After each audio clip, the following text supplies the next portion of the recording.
and driving the police car. They got tired of me drinking and driving in the police car, and they sent me away. Back in the 80s, it had to be pretty bad for them to send you away because I say 90% of the police department were a bunch of drunkards. So, I had to be pretty bad off. At the time, I had 5 years on the job. And guess what? They saved my life. Um, and that started my career in Alcoholics Anonymous, right? And I went to a rehab. I came out, did 30 days, and I did exactly what they told me to do. I didn't drink and I went to meetings. But I was under the delusion, right?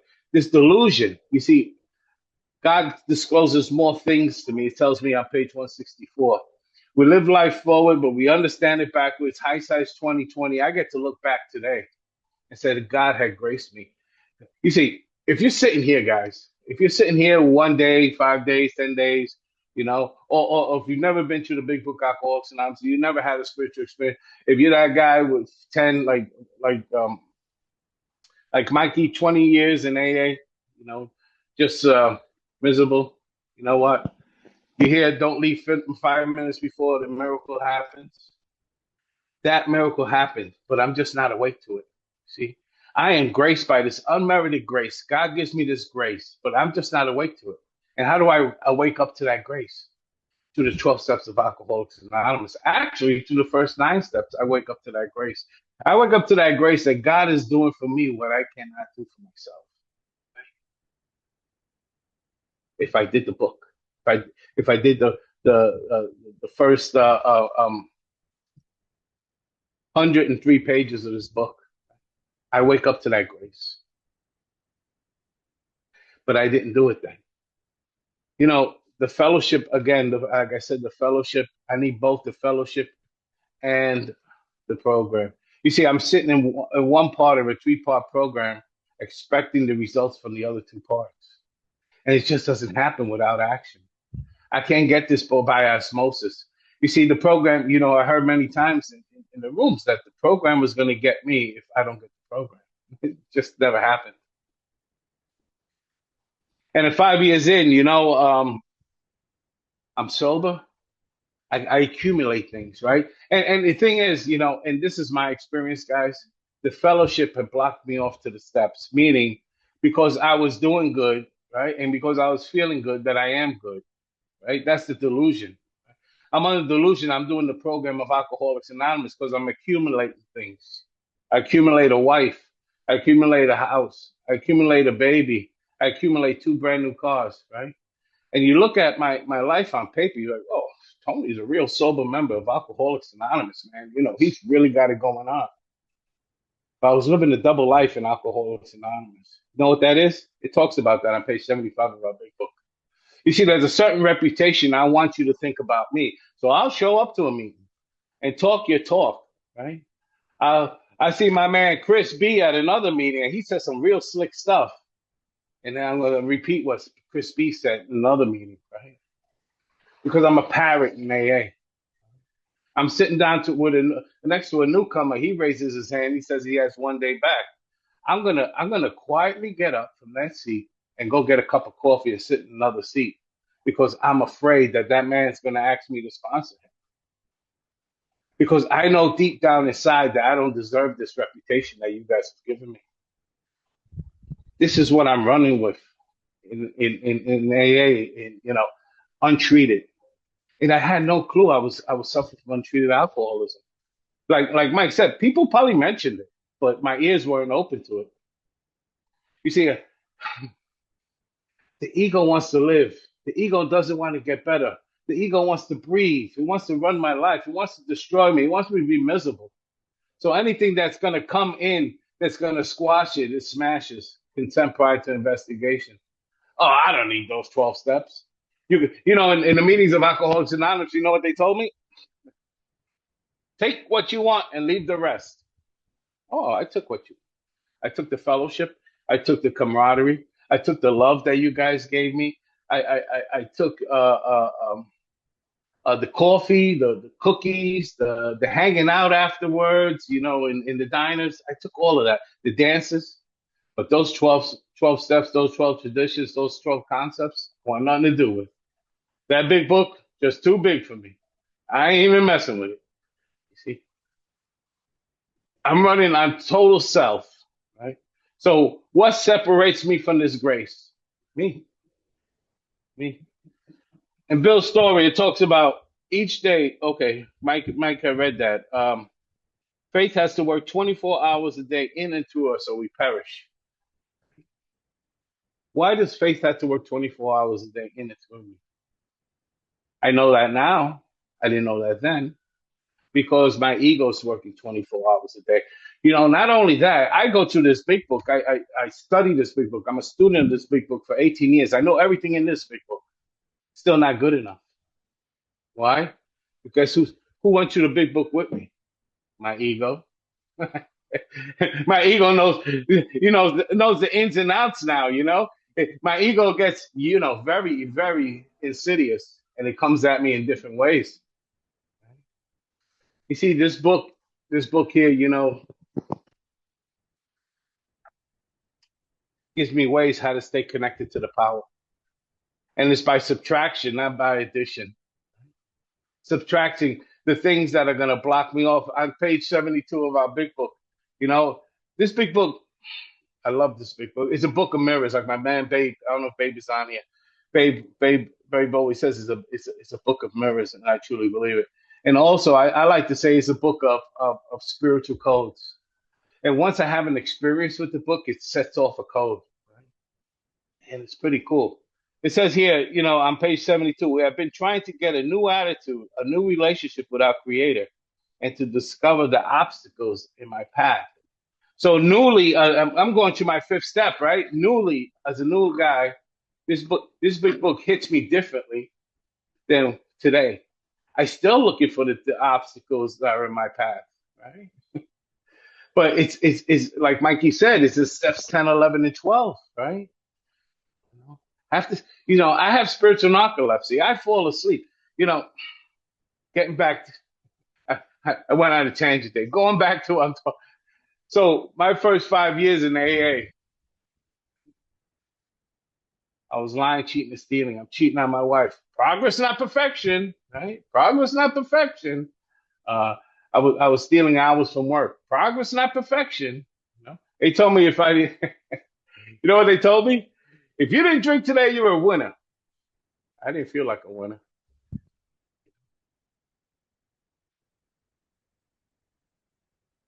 Today, I make mistakes, but they're not on purpose today. Back then, they were on purpose. Today, I make mistakes, and I have a program of action where I could correct these mistakes. What are my corrective measures? Right? Make amends if I need to. Go help another drunk. Love and tolerance is our code. Turn my thoughts to somebody else. That gets me out of that selfishness and self-centered. That gets me away from my default mode. That keeps me connected to the grace. And I talked about this grace in my first step. And I'll talk about the first step a little here. In my first step, this time around, my sobriety date is November 27th, 2007. How did I get this first step? And I'll tell you how I got this first step. I come out of a 7-day detox. I'm sitting in a rehab. 55 people there, guys. 55. This man shows up with the big book, Alcoholics Anonymous, sits in front of me. He goes, "Hey, Tony, by, by me telling you my story, I get to stay sober today. Would you mind listening to it?" I said, "I have nowhere to go." It was after a meeting. Now, 55 people there. Why did he pick me? I know now. Why did he pick me? Live life forward, understand it backwards.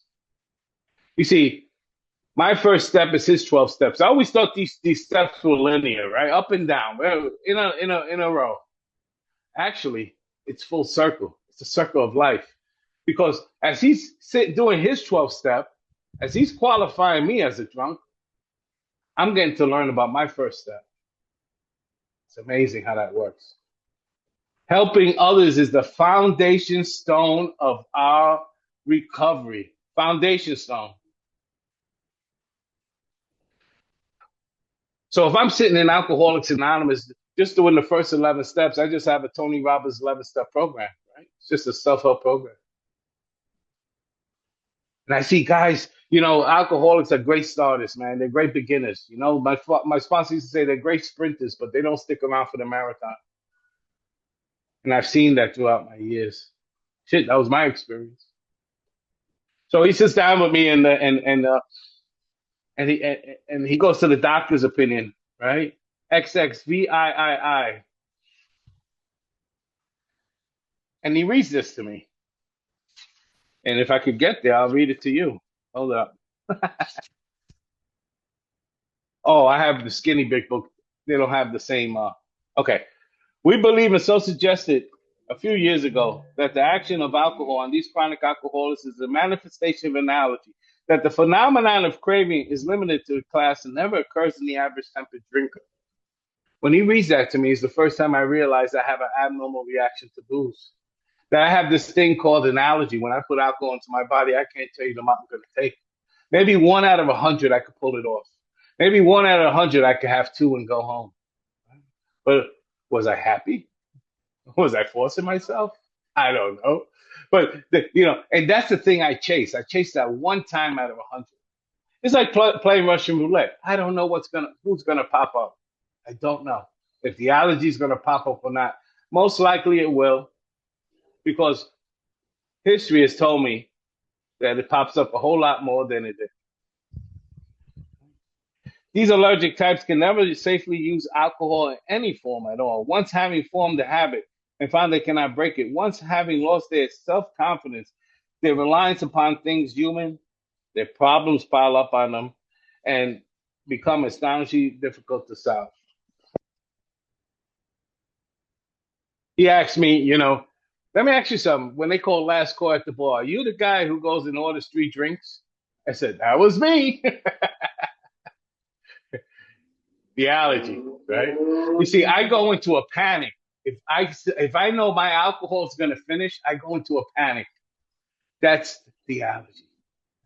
And not only that I drink myself into oblivion. I hit the mark and I go right past it. When alcohol worked, I hit the mark and it was cool. I was able to enjoy and control my drink. But that didn't last. You see, alcohol treated my alcoholism. It treated it. But then what happens is it turns on me. It doesn't treat it anymore. It's like every other human power that I try to treat with my alcoholism. It treats it till it doesn't treat it. Then he asked me, he went down and he goes, men and women drink essentially because they like the effect produced by alcohol.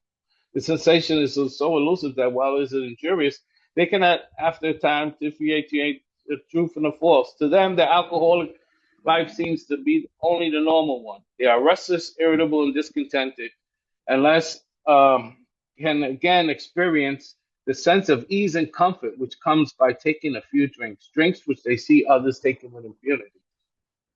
Wow. That was definitely my experience.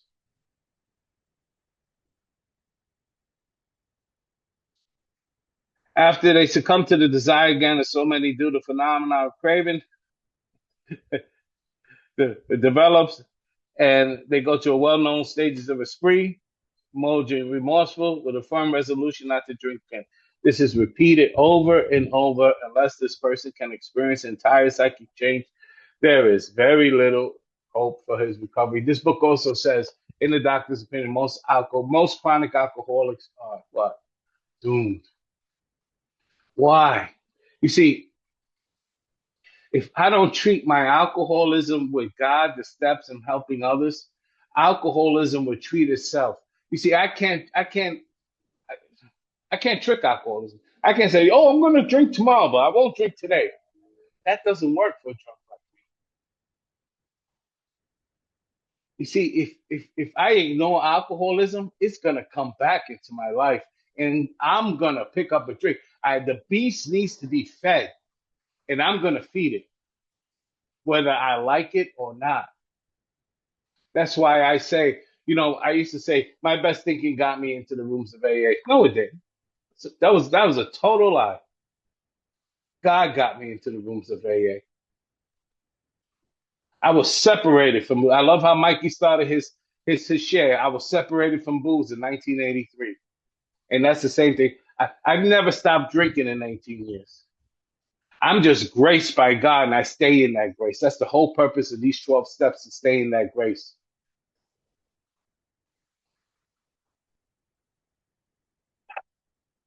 Step two, right? So I find out life for the first time, I find out I have this allergy, I have this mental obsession. And then he was talking about something called a spiritual malady. And those are the obstacles that keep me from the solution. The spiritual malady is the obstacles. And it says on page 64, once the spiritual malady is overcome, I straighten out mentally and physically. And where's this power? I come into AA looking looking for what I already got inside of me. It's crazy how that works, right? Page 55. It says actually we're fooling ourselves, but deep down in every actually we're fooling ourselves. That's the delusion, right? How am I fooling myself? I'm out here looking for the answer. A new car, a brand new bride, another relationship, a job. I'm out here looking to fix this inner condition called alcoholism. Actually, we were fooling ourselves. For deep down in every man, woman, and child is this fundamental idea of God. It may be obscured by calamity, by pomp, by worship of other things. And Bill wants Bill wrote this book. He didn't want to be redundant. That's another way of saying selfishness, self-centeredness, running under the funds of fear, self-delusional. That's another way of saying that, right? But in some form or another, it was there. For faith in a power greater than ourselves, and miraculous demonstrations of that power in human lives are as fact as old as man himself. And we finally saw, I love this line, that faith in some kind of God was part of our makeup, just as much as the feeling of a friend. November 26th of 2007, my last drunk. I'm being a drama queen. I'm on a bridge. I'm ready to jump. Oh God, I want to jump. I want to kill myself. Just being a drama queen. I call up. This phone number comes in. This guy who's always been calling me, right? I call this guy. You see, God connecting the dots. And, alcohol, that's why I don't demonize alcohol. Alcohol gets me to a place of surrender. Alcohol gets me to a place of calling out to God, and I don't even know it. But I have to wake up to that fact. It's through the steps that I wake up to that fact, right? And I call this guy up at 4:30 in the morning, and he picks up the phone, and they caller ID, right? He sees my name. He goes, Tony, 4:30 in the morning on a Wednesday. Life must be great. He goes. I start laughing. He starts laughing, right?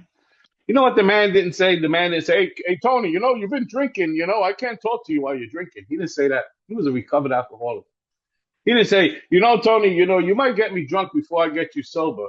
He didn't say that. The man invited me to his house at 4:30 in the morning. Again, circle of life, right? His 12th step is my first step. And that's why I ended up in Florida. And I meet this guy with the big book of Alcoholics Anonymous. God connecting the dots.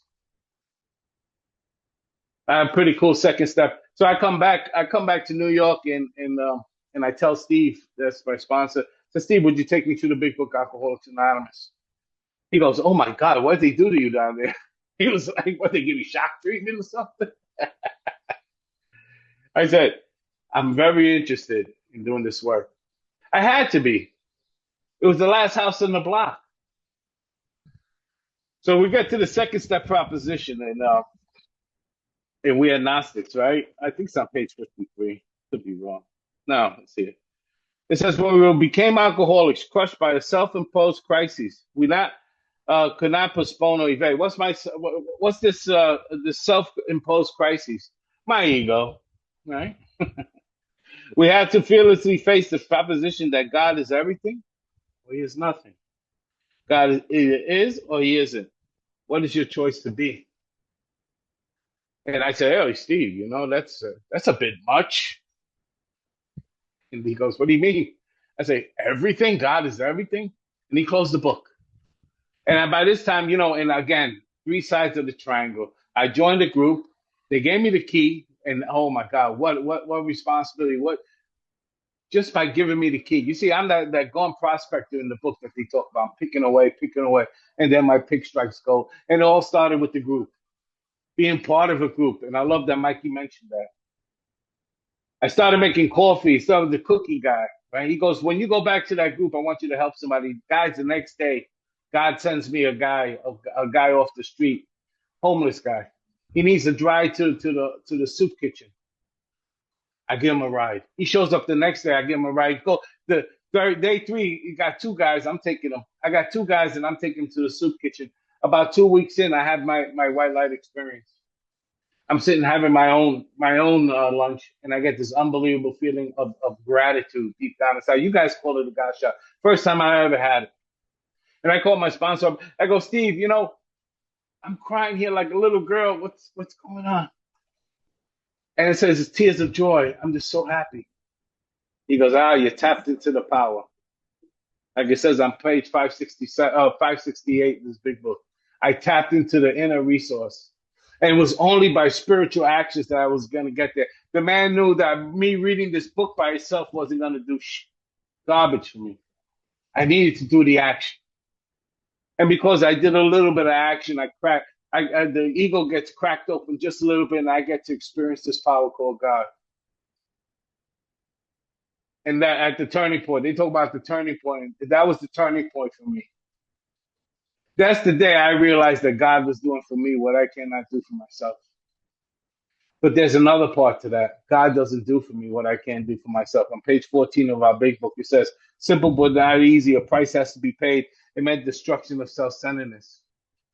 I must turn in all things to the Father of life who presides over us all. It's the maintenance and growth of that spiritual experience. First of all, I had to go finish the rest of the steps. I had the white light experience in place. He goes, that white light experience will not keep you sober, Tony. It's the maintenance and growth of that experience. And I proceeded to go through the rest of the steps. On page 63 of our big book, I do a third step prayer, right? And after we do the third step prayer, it says, what does it say after the third step prayer? Next, we launch, right? And then my sponsor says, that third step prayer, I know you're feeling good right now, but that doesn't mean squat.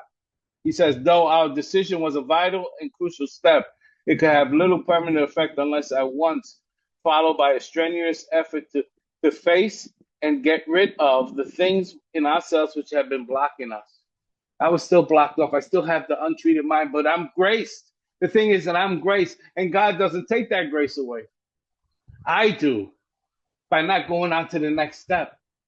You see, if I don't go on to the next step, what happens is I go back to my default. Selfishness, self-centeredness. I pull away from God, and I drink again. Let me go to page 66. This is what happens if I stay untreated. And this is what happened to me at 8 years of sobriety. It is plain and simple that a life which includes deep resentment leads only to futility and unhappiness. Forget page 52. This is the death page. This is what happened to me. This is my experience. This is the spiritual keynote that I get to unlock. I had this experience. That's why it's so important to me. To the precise extent that we permit these, do we squander the hours that might have been worthwhile. But with the alcoholic whose hope is the maintenance and growth of a spiritual experience, this business of resentment is infinitely grave. I think they mentioned death here about 5 times. And you know what? They probably are talking about the physical death, but it's more likely they're talking about the spiritual death. This will kill an alcoholic spiritually. We found that it is fatal, for when harboring such feelings, we shut ourselves from the sunlight of the spirit. I cut myself off from the power, and the insanity of alcohol returns, and we drink again. And for us, the drink is to die. You see, this page hits me differently today at 18 years sober than when I was brand new in Alcoholics Anonymous. That's why this book is so big. It keeps on getting bigger. because this hits everyone wherever they're at. That's what I love about this book. So I show up with a fourth step, right? The best fourth step I could do. We sit down and we do a fifth step.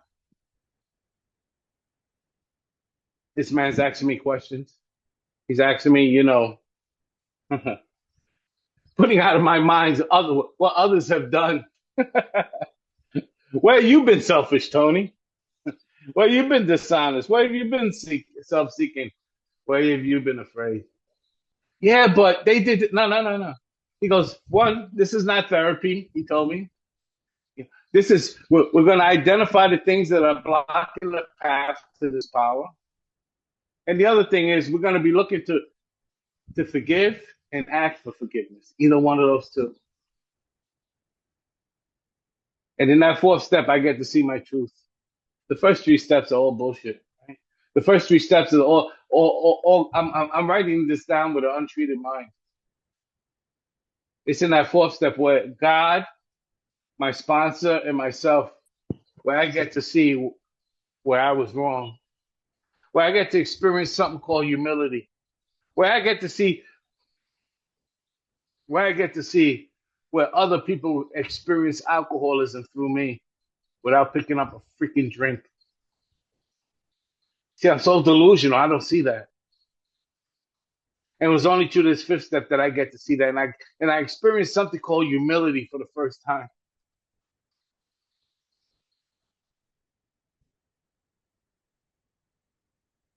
Out of the fourth and fifth step, we got these things called character defects, and we put them in my seventh step. In the sixth step, it says, am I willing to let all these things let me read it. I can't even say it. Can't even talk. Can't even 67, 76. Come on, Tony, get with it. We have emphasized willingness as being indispensable. Are you now ready to let God remove from us all the things which have been admitted objectionable? That's in my fifth step. Right? Yes, yes, yes, please, yes. Can we now take them all, everyone? If we still cling to something, we will not let go. We ask God, and that's a prayer. We ask God, help us be willing.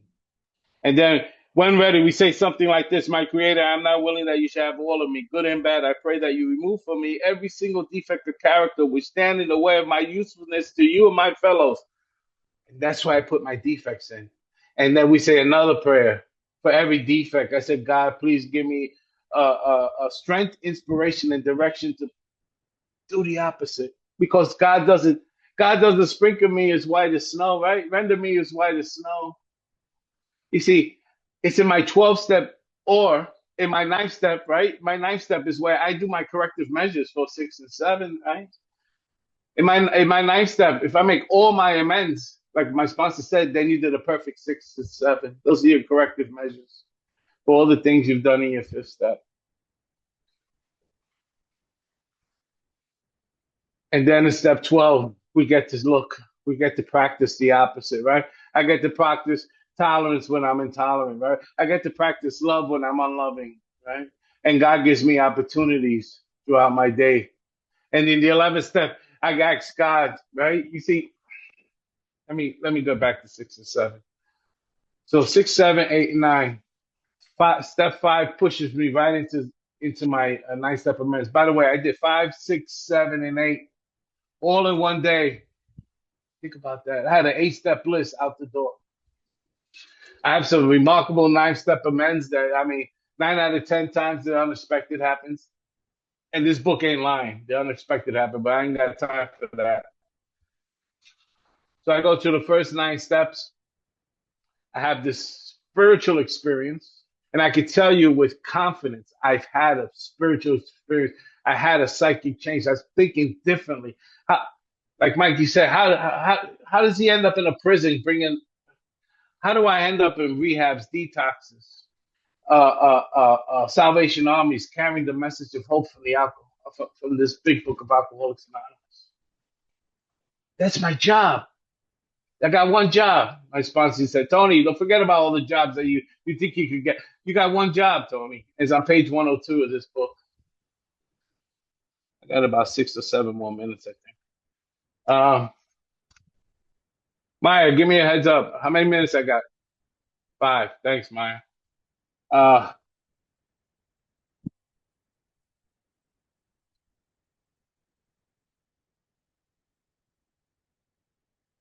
I want to talk about step 12 a little bit.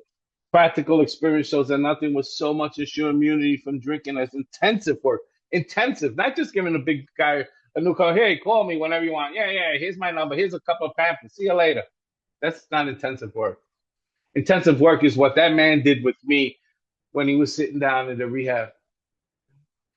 That's intensive work. Where that man gives me his story, and I get this, and that's the paradox of AA. Right? I get to see my story and his. Let me go to page 18 because that just struck me as to read it. This is what happened that day. But the ex-problem drinker who has found his solution, who is properly armed with the facts about himself, can generally win the entire confidence of other alcoholic in a few hours until such an understanding is reached, little or nothing could be accomplished. I get to see that man, he's telling me his street cred, right? I get to do the same thing. I tell someone my war stories, right? That's the perfect place to talk about war stories. I give him some street cred. This guy did the same thing. This guy's been in the same hole. He's got a way out. I got a message of depth and weight. And I say that with total confidence today. It isn't like, oh, I used to ask a guy, well, how do you turn it over? Oh, just keep coming back. Don't worry, kid. I got a little more than that today. Anyway, it works when other activities fail. This is our 12th suggestion. Carry this message to alcoholics. You can help when no one else can. Isn't that amazing? You can secure their confidence when others fail. I am uniquely qualified to help another drunk. Why? Because I got the problem and I have the solution. That keeps me in that grace that I talked about. I have to do this every day. On page 100, it says, it tells me, right? Both you and the new man, what? Must walk day by day in the path of spiritual progress. If you persist, remarkable things will happen. When we look back, we realize that the things which came to us when we put ourselves in God's hands were better than anything we could have planned. Follow the dictates of a higher power, and you will presently live in a new and wonderful world, no matter what your present circumstances. And this is remarkable. Let's go to page 130. He says, those of us who spent much time in the world of spiritual make-believe have eventually seen the childishness of it. This dream world has been replaced by a great sense of purpose. Mikey talked about purpose, right? That's my purpose, right? Accompanied by a growing consciousness of the power of God in our lives. We have come to believe He would like us to keep our heads in the clouds with Him, but our feet ought to be firmly planted on earth. Why? Because that is where our fellow travelers are, and that is where our work must be done. These are the realities for us. We have found nothing incompatible between a powerful spiritual experience and a life of sane and happy usefulness. When all else fails, work with another alcoholic to save the day. It comes right out of what Mikey, that page 16. You see, again, and I'll shut up after this. This grace that God has graced me in that first step God doesn't never ever take that grace away. Another thing, God never ever brings the storm. He gets us through it. I live life on God's terms today, not on life's terms. So it's up to me to seek. God could and would if He was sought. So I keep seeking. And how do I seek? It's through you. Without you, there is no me. When I need help, I come to you. That's why a price has to be paid. He gives me this wonderful gift of sobriety, but I can't keep it unless I give it away. That's where I collect my dividends. Anyway, Maya, thank you for letting me and Mike share. It's been a pleasure. Wow, thank you so much.